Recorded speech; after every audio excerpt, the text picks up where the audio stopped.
Dadachum. Dumachum. Dedachek? Didachik?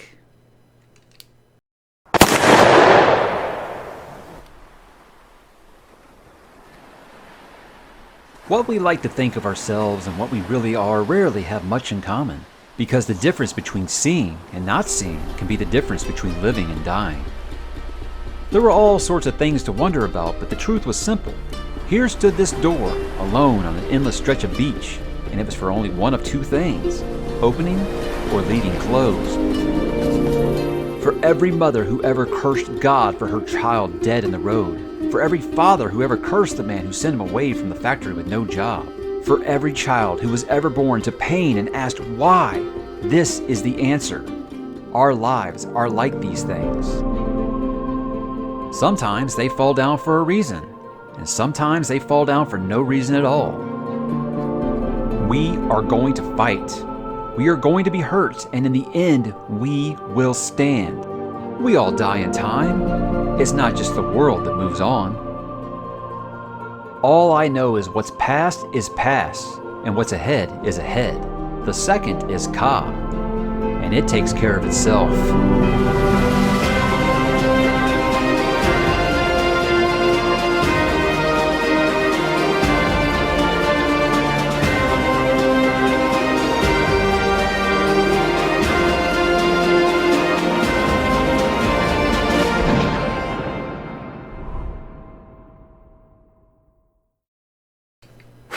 Long days and pleasant nights, my cob babies. Mike back today to talk a little Dark Tower by Cy King. And today it's 1987's Dark Tower 2, The Drawing of the Three. And in my memory, my favorite book within the Dark Tower series. So how was it on a reread? Well, we're going to talk about it. This is the 14th book published under his own name. If you've been following along with Into the Multiverse, I am doing just the novels published under his own name. Richard Bach myself will come later, but I talked about the Dark Tower and my history with it right here, so I'm not going to regurgitate all of those things, but just know that this is a series that is very dear to me. As much as I have gained the reputation as someone who hates it because I had criticisms of the last two books, I don't know why. This is a top 5 fantasy series all time for me, one of my favorite Stephen King stories, and it really kicked off with this book, because book 1 I liked, book 2 I absolutely adored, and we're going to talk why,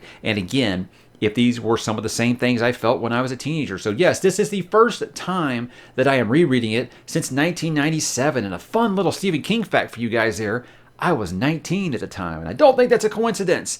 But what it was I had read all of King's stuff except Dark Tower, and when the Wizard and Glass was about to come out in 1997, I said, okay, this is a good opportunity for me to go and find the first 3. Picked up those paperbacks, read them straight through, and I became a instant, huge Tower junkie. And it has really not faded much over the years. But like I said, in my memory, this was my favorite Dark Tower book. And what we're going to talk about now is, did I think it held up? Now, quick little spoiler alert, guys. I will not have spoilers for Dark Tower 2, The Drawing of the Three. But I might have to mention some things that happen in The Gunslinger. So if you haven't read The Gunslinger yet, I say check this video out if you're still on the edge about whether to do it or not. Or if you don't care about spoilers, well, hey, carry on. You know, there are other worlds than these, right?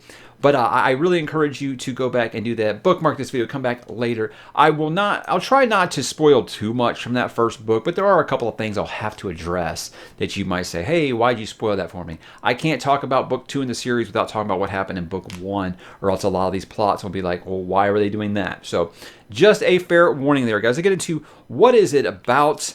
This picks up just moments after the end of The Gunslinger, and while pursuing his quest for the Dark Tower, Roland, the last gunslinger, encounters 3 mysterious doorways on the beach, all with a different phrase scribbled on the front. Each one enters into the life of a different person living in another world. Here's where Roland will draw his 3, foretold by the Man in Black in the last book. These include the drug addict Eddie Dean, the mentally ill Odetta Holmes, and the psychopathic Jack Mort, who are all tied to Roland's journey to find the mythical Dark Tower. And that leads us to the drawing of the 3. Guys, I have nothing to add except let's jump right into it. What makes it good or bad? Look, The good is this world becomes so unique and fresh right away. The people who said with Gunslinger is, I'm not really into Westerns, yo, you're going to feel right at home with this because this is completely out of nowhere. And I think what I respected so much about this book is King said, damn it all with staying within the rules of the fantasy genre. I'm going to bend it like hell. Bend but don't break. We're still going to stay within those rules, but you know what? I'm going to add some new layers to it. I'm going to add some horror to it. I'm going to add some science fiction to it. I'm going to add some action and adventure to it. And it somehow works. Because a lot of the ideas in this book, you might be like, how good was that Coke you were doing at the time, Steve? Because there's some stuff in here that's like, how would you even think of something like this? But, you know, that's what makes King so great. He has these ideas that no one else can think of. And I just love, like I said, he doesn't stick to the rules of basic fantasy here. And this is when the series first branched out into being like, okay, this is different than anything else I've ever read. And it all started here with these mythical doors that are just kind of floating on the beach, you know, and you kind of look behind it and like there's nothing there, but if you open it up, it's a gateway into another person within another world. Such a compelling way to open this book. But it's so out there. It's like at times you got to wonder, is this the same series that I just read book one of? Because it's so different than book one, and it's the best way. It just shows that this series is going to be completely unpredictable. You're never going to be like, oh, I saw that coming, and if you do, man, you must have been doing the same drugs that Uncle Steve was here, because oh my gosh, I was completely blown away the first time I read this. Like, I did not expect this at all. And, you know, I was talking about what happened kind of at the beginning here is that, you know, Roland has a little bit of a depowering. I think that was really stunning.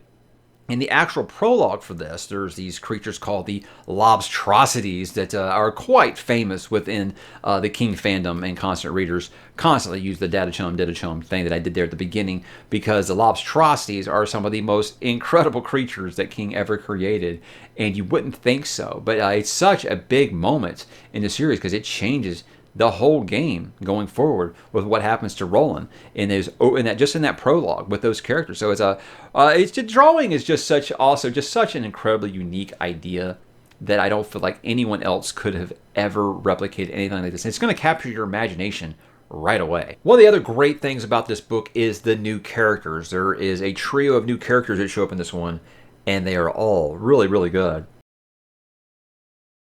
With the subtraction of Jake in the last book, it's good for Roland to pick up some new companions here, because we know he kind of needs that moral compass. We kind of saw that in the last book. This dude will do whatever it takes to get to the tower, and you feel like he needs someone with him to keep him honest, to keep him human, basically, because I can't really call him an anti-hero because he's not very heroic if you think about what happened in the last book.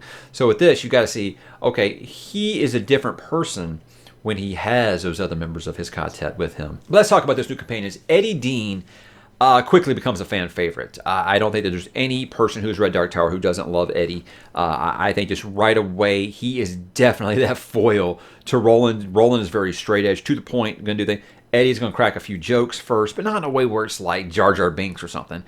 He will use a lot of, New Yorker kind of humor and things like that. And it really is welcome. You know, these books need a little bit of levity, I think, so they don't get so self-serious.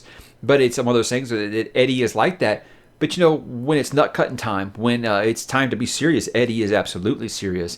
And he balls out in this book. I think that some of the things that he does in this book, the way that he starts and the way that he finishes this book is like the kind of character arc that most characters would get over the course of 3 or 4 books in a series. And it happens in just this one book. It's a really, really impressive arc, and maybe one of the coolest introductions to a character I've ever seen in a Stephen King book.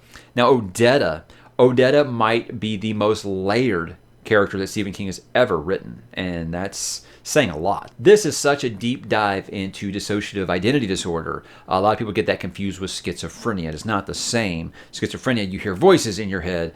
Dissociative identity disorder, you have completely different personalities that may or may not be aware of one another. This is something I felt like he hit on a little bit in different seasons with the breathing method. The idea of you can have a different personality and completely live in like a different world, not even know about the other one or things like that. So many different things about. I don't want to get too deep into the character because it's so many things that are explored in this. But then you got the last one, Jack Mort. I think Jack Mort is like if you took Frank Dodd, the serial killer from the Dead Zone, and you basically turned him into an accountant. That's because Jack Mort is a complete lunatic. But he has like that type of lunatic that's really scary in that they're just like everyone else. They go to work, they held down a job, they seem completely normal, but behind closed doors, and it's interesting seeing how these three characters actually tie together, and especially Odetta and Jack really, really tie together.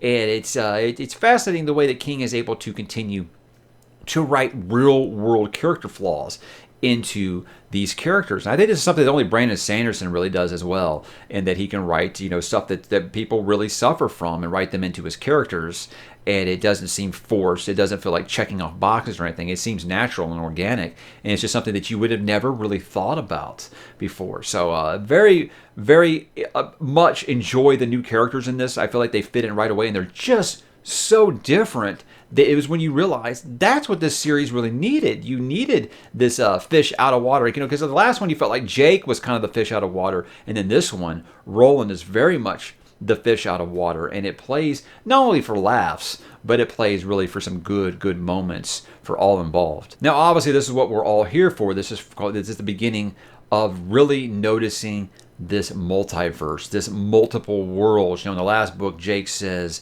"Go then, there are other worlds than these." When he hinted that he came from Keystone Earth, which will be ours, where you are right now. That is our world, and then you got Roland's world, Midworld.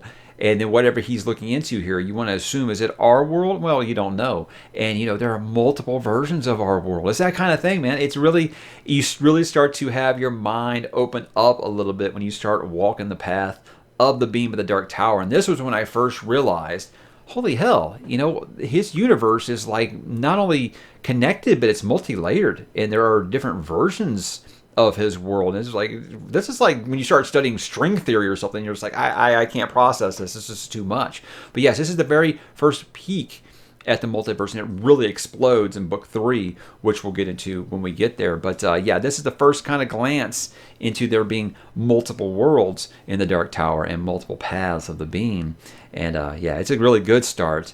But like I said, this is just a fun adventure story, where the first one felt like it was very much, I'm really getting a grip of what this world's like, and this one just completely turns that on its head and does something different. And like I said, just kind of caught my imagination right from go, and it's charming. It really is charming, and it's just it's one of those things where if you really just felt like the first one was just kind of, I don't know, I'm not really sure. I keep telling everybody, read the first 2 books and then decide, because I feel like this one is different enough that it's going to capture your interest enough to want to keep going to figure out what in the multiple worlds is going on here. Now, it's not all good, and you can expect that in a book in this series, because there are lots of ideas that he was really just going for it on, and not all of them worked, and one of them is insta-love. I talk all the time, guys, about insta-love being one of the things that keeps me from reading young adult fiction. So I'm not going to give this one a break just because it's Stephen King. There's insta-love in this, and it's just kind of like, really? That's all it took, huh? So that is very much a downer for me. Now reading the whole series, I'm okay with it because I know what turns out to be. But in this first book, you might be kind of like, wow, that was really quick. Really, really quick. So that is a case here. Odetta's alter ego has some dialogue that's not only obviously going to be offensive to some people. I mean, this is King. He didn't care about offending you, right? It was more that some of it's just so over the top. It's almost like a Looney Tunes character. It's just like ridiculously stereotypical and over the top. And it might be one of those things you're not able to get back. Me, I read it and I laughed, but I can see how it might just annoy people so much that they're just like, I can't keep going with this. So that might bother some people. But just trust me when I say, that is a deep character that's only going to get deeper, and it'll be worth it. Trust me. And then if you're kind of, like I said, if you're kind of wanting more of that Western feel that book 1 had, it's not here. I think Wastelands, that's book 3, I think that might be more what you're looking for, and you're going to get it.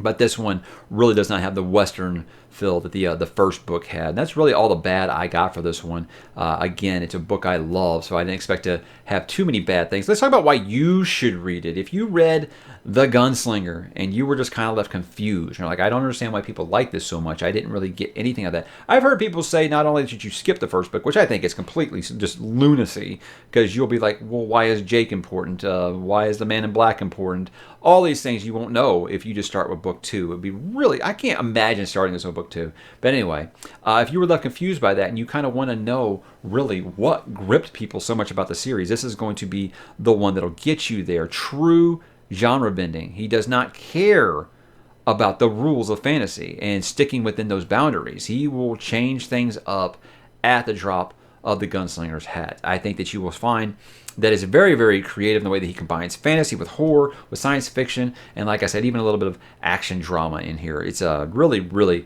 just a perfect blend, a melting pot of so many different genres that I like. Like you see that triangle where people talk about, if it's science fiction, fantasy, or if it's horror, and he just says, I'm going to do all that. I'm going to put all that stuff in there somehow. And it's just really just a perfect blend. This one doesn't have too much horror in it, I don't think. More some real world horrors, about psychopaths, things like that. But no big creepy monsters outside of the prologue. But you'll see. Also, if you thought Roland was kind of a dry character and he needed a counterpart, again, I think Eddie's going to be exactly what you're looking for. And Odetta even plays off of him in a different way. And it's just so many good different wrinkles that he needed to become the character that I know him as now. And you'll see that this is really the beginning of his real growth and change in the series. It's starting with this book. And it's just a perfect little group there.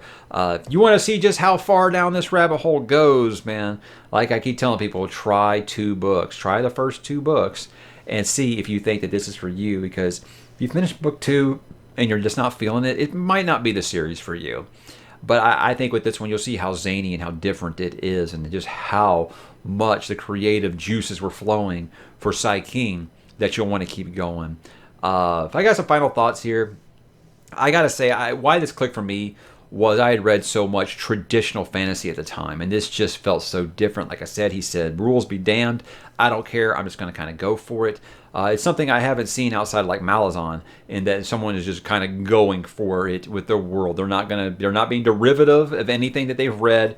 They're just going for it with their own thing. They don't care what works and what don't. They're just going to say, this is my idea. Take it or leave it. And I think that's why it really, really clicked with me. Combined all those genres that I talked about I liked. And look, full disclosure, Eddie Dean, one of my favorite characters in the multiverse. I love this man. He's one of the best characters ever created. I felt like he's a more substance abuse version of Larry Underwood from The Stand. A little bit more New York than Larry could be. But yeah, he's a laugh a second. But again, a character you just root for and you love. Starts as a really big underdog and becomes a very, very important character in the whole multiverse. And I just love him. And it's one of the things when I went back and read Gunslinger, I was like, I miss Eddie. That's how much. It's my favorite member of the quartet. And look, in the end, this was my favorite Dark Tower book the first time I read through the 7. And up to this point through the reread, that's still holding true. We'll see if 3 through 7 can knock this one off its throne, but I don't know how. Maybe 3 or 4 are really, really close there. So I feel like maybe in a reread I might find something I didn't that first time. But again, I was 19. I like different things now.